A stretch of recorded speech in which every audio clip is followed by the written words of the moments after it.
So guys, yan, gagawa po tayo ng short video para sa pag-connect po ng mga intercom. From Cardo Paktok to KY Pro Freedcon. Yan po. Ipapakita ko po sa inyo kung paano ito i-connect. Ang dalawang magkaibang brand po. Yan. So guys, ang unang gagawin po natin ngayon is bubuksan po natin itong Cardo Paktok Bold by pressing this button po.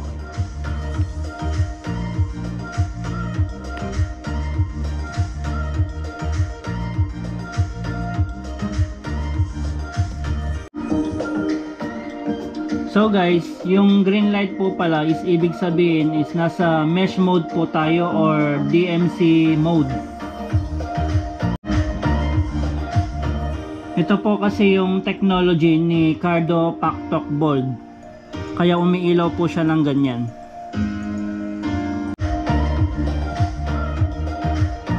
Dahil nasa mesh mode po siya, kailangan po natin siyang i-transfer by the Bluetooth mode by pressing the call button and the up button.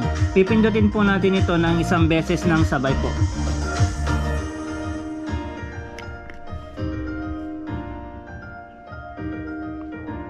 Ayan, nag-ilaw po siya ng color blue. Ang next po is pipindutin po natin yung upper button ng 5 seconds po hanggang sa mag-blink po siya.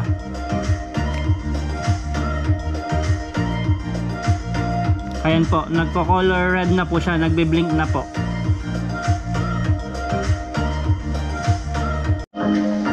So ang next po guys is bubuksan na po natin itong KY Pro Freedcon. At i-on na rin po natin ang Bluetooth connection niya by pressing this button. Long press po tayo guys.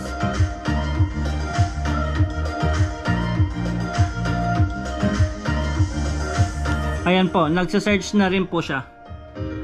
Color blue at saka color red po. So dahil nagbe-blink na po silang pareho, nagsa-search na po sila. Ang kailangan po natin gawin is pipindutin po natin yung call button ni Cardo para mag-connect na po silang dalawa by pressing the call button. Pipindutin po natin isang beses. Ayan po, nagbe-blink na po.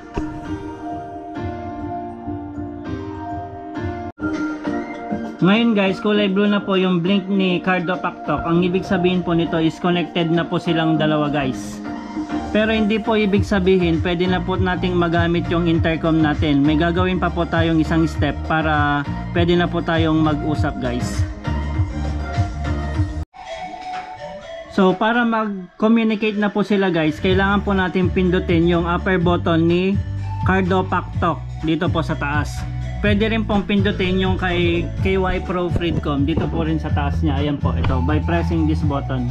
Pipindutin po natin siya ng once para mag-connect po silang dalawa. Para pwede na pong mag-usap yung dalawang nakasuot ng intercom.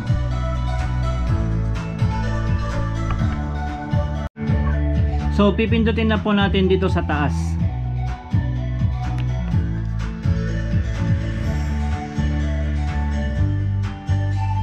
Yan, okay na po.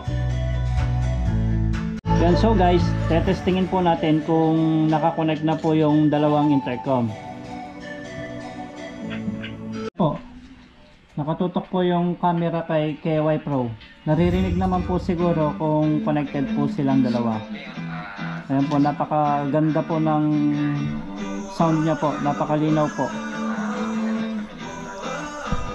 Napaka-easy lang po, di ba? Yan, sa lahat po ng subscriber natin, maraming salamat po. Sana po may matutunan po kayo sa aking nagawang short video. Thank you po.